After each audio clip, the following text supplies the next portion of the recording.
It's official, everybody. More stimulus payments have been passed by state governors, and lawmakers are finally stepping up for Americans that are struggling right now, all because of the crisis.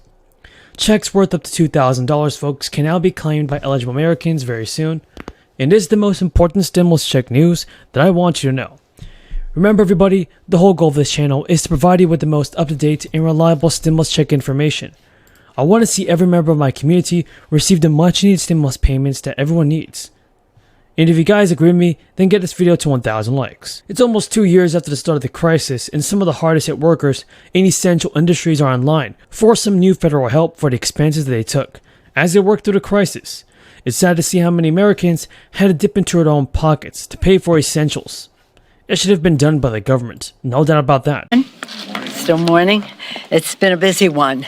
As we gather here, the Rules Committee is meeting. We have introduced legislation for the continuing resolution, which will hopefully be, plan to take up today on the floor. We plan to take up on the floor of the House. But thankfully, the government is getting ready to provide up to $700 million in stimulus aid, essentially a new type of stimulus check.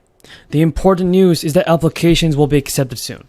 So make sure to watch until the end of the video to see if you qualify for this new stimulus payment. The great news is that those who qualify will have the chance to receive money that they can use to cover household expenses or even pay down debt. It's been announced that farm and meatpacking workers are going to be able to receive money through a new farm and workers program. So with that, then we go on to what we want to do next. There's no question last night was a disappointment. I support what the President said, is disappointed but not deterred. We will continue the work. We will follow the example of those. The U.S. Department of Agriculture said in an official statement that grocery workers also will be eligible for some of the cash. The Americans who qualify for the payments are all who work in food-related industries, where sheltering in place or working from home during the crisis was not possible. State agencies, nonprofits, and tribal entities have until February 8th to apply for the government funds, which those groups will receive in June. And workers will apply to those groups to receive their payments, and it's also really amazing to see some federal money go out to the people that desperately need it.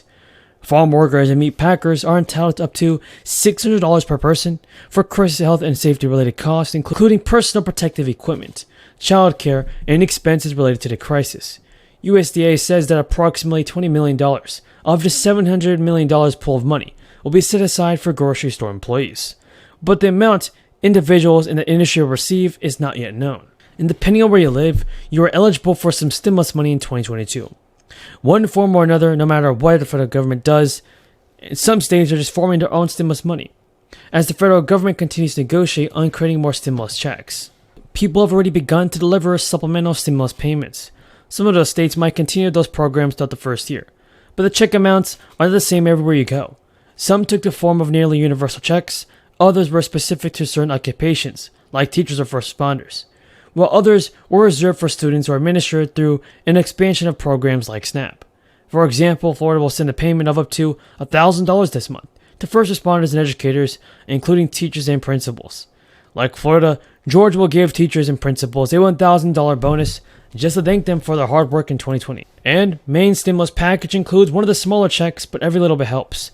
The state is sending $285 of disaster relief checks to people who meet income threshold requirements.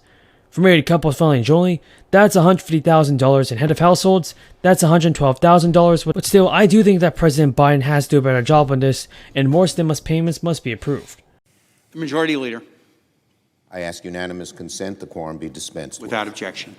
Now, Mr. President, last night was a reminder of a difficult but important reality of our great democracy.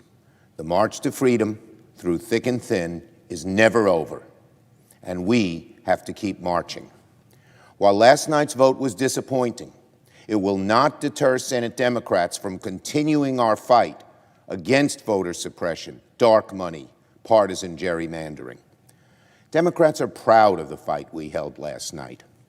The strength, eloquence, enthusiasm, and overwhelming participation of my Democratic colleagues during debate was exhilarating and shows the passion we feel about this issue. Facing an uphill battle from the start, we lost the vote. But to have not voted would have been a far greater loss a loss for our Democratic Party, which for generations has stood for voting rights, a loss for the civil rights advocates who have sacrificed so much on this issue, and a loss for the American people and what this country stands for. On an issue this important, not doing everything we could would have been unacceptable.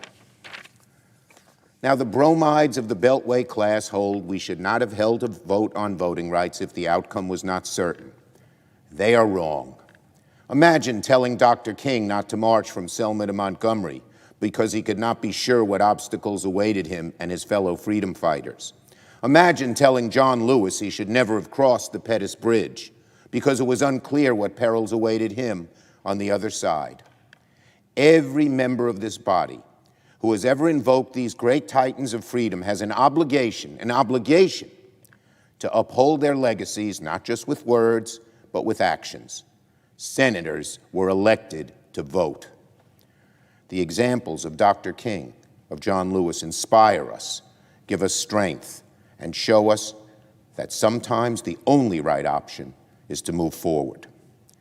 And we need to remember what this is about.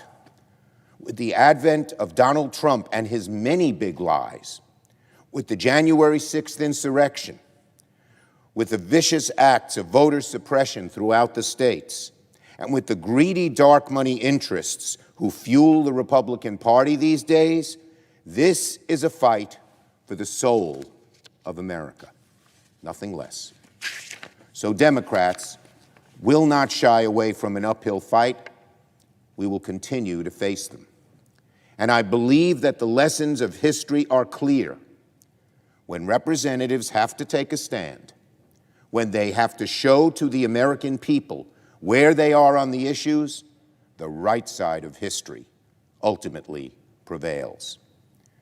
We know history is on the side of voting rights, and we know that forcing leaders to take stands will ultimately move the ball forward. Now, finally, I want to thank all my colleagues who came to the floor yesterday to speak valiantly in defense of voting rights, and for working assiduously for months on this vital issue. Senators Klobuchar and Merkley, Booker, Schatz, Senator Kaine, you, Mr. President, Senators King, Tester, Warnock, Ossoff, Durbin, Padilla, Leahy, and so many more. Their leadership, their expertise, and their dedication to protecting our democracy is inspiring. It gives our caucus strength, and it made such a difference.